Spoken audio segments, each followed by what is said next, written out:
আচ্ছা, কিছু কথা বলি আপনাদের উদ্দেশ্যে। অনেকেই জানতে চান যে ফালুদাটার প্রাইস এত বেশি কেন? কি দেই এটার মধ্যে? তো আপনারাই দেখেন আজকে যে ফালুদাটার মধ্যে আসলে কি দেই।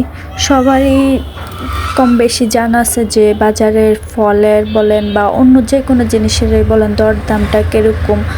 তো এটার একটু প্রাইস বেশি হবে এটাই স্বাভাবিক, কারণ এটার মধ্যে 4-5 রকমের ফল যায়। তার উপরে রুয়াবজাটা যায়, রুয়াবজার প্রাইস এখন অনেক বেশি, যার জন্য ফালুদাটাও একটু বেশি হয়ে থাকে। আর এটা পুরোটাই আইসক্রিমের উপর করা হয়, অন্য কিছু দেওয়া হয় না কোনো। এই যে এই ফালুদাটার মধ্যে পুরো একটা হাফ কেজি আইসক্রিম গেছে, তার মধ্যে তো আরও অনেক কিছু আছে, যেমন ধরেন নুডলস, এরপরে সাবুদানা, 2 রকমের জেলি, একটা হচ্ছে লেমন ফ্লেভারের আর একটা হচ্ছে স্ট্রবেরি ফ্লেভারের জেলি।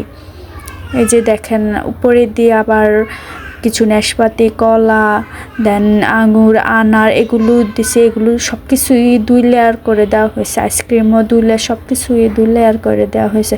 তো আপনারাই বলেন যে এটার প্রাইস কি একটু বেশি হওয়া স্বাভাবিক না?